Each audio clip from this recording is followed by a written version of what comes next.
to it. You're talking about 300 hectares of man-made wetland. Not 30, not 3, but 300 hectares of man-made wetland. People even dare not to dream about it in the past. It happened. Wow. Well, good for you. And we know that in Stockholm, in the process of cleaning up the environment, private business has been an important partner in this process. So can you tell us a little bit, how did the government of Stockholm bring business into the process of urban renewal and environmental protection? How did it work? One good example of this is a carbon pact. This is an initiative taken by the city of Stockholm, and it is open to companies operating in the city. The companies commit to work for the same goals as the city when it comes to environment issues. This is opportunity for companies to share best practice and become inspired. The pact started about 1.5 years ago, and today close to 50 companies have signed. By involving the business sector in the development, the concept of sustainable construction can also spread outside of the municipality.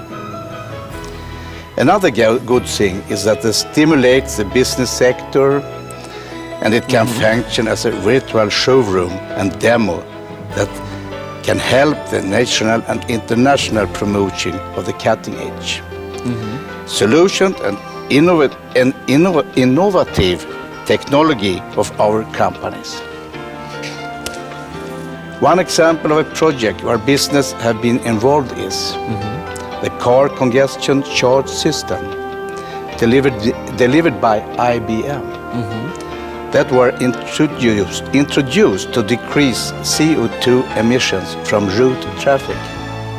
IBM was awarded the Distinguished Project Award 2007 for this excellent project. Wow, so the city worked with IBM on that? Yes, very close. How about here in Taipei County? I know Magistrate Joe has already talked quite a bit about how the county government is working with private business. Are there any examples perhaps you could give to us about how the county is working with private business? We have an industrial zone newly developed, which has 5 factories in that area. We send a task force formed by scientists, professors specialized in low carbon or energy saving technology knowledges to help them, which work quite well.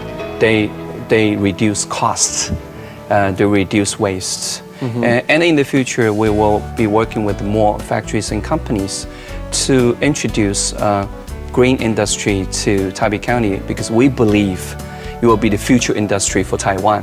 So we're going to have an exhibition in September.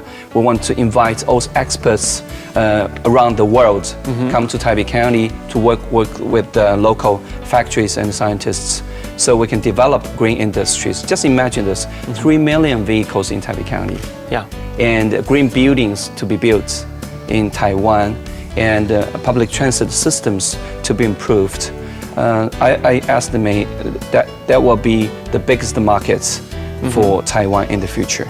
So you're going to develop a new class of green collar workers in Taipei County. They are there. They are ready because we have more than 1.9 capable laborers in Taipei County. Most of them are educated above university level. So we are ready. Okay. Well, now that our program is almost coming to an end, but we don't want to leave without talking about education, environmental education. We know that in Sweden and in Taiwan, environmental protection. So I'd like to first ask the Lord Mayor, in Stockholm, how has environmental protection been incorporated into public education? In Sweden, we have something called the right of public access to nature.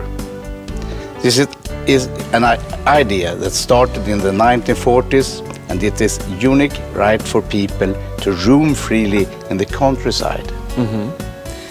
But with this right come responsibilities to take care of nature and wildlife and show consideration for landowners and for other people in nature.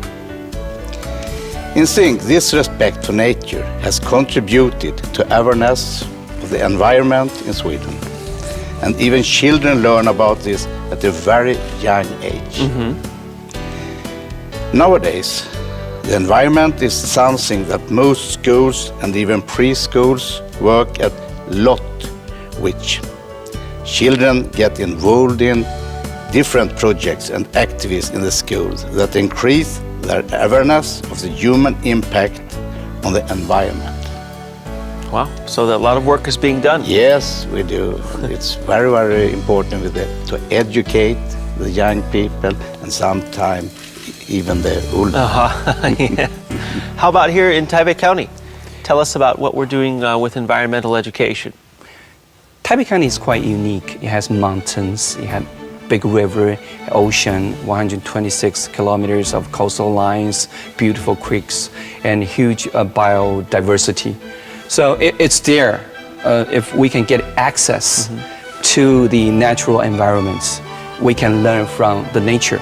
Then we know how important to keep the environment clean. Then we can recognize the importance of promoting low carbon society, low carbon industry, and the green, clean environment for our daily life. It's also good for our next generation. It's our responsibility. We found out it's not difficult to educate our citizens. It's even easier to educate our students. We have even have farms in our campus, school campus. We are building many man-made wetlands, so students can go to those wetlands to learn, how beautiful the nature is, how cleanliness the nature is. So it's by a very natural approach that we can teach our citizens to care about environment. Well, it seems like there's a lot of work to be done, but yet a lot of work has already been done. A lot of people can see here in Taipei County can see that there are a lot of successes all around you, but there's still a lot of work to be done.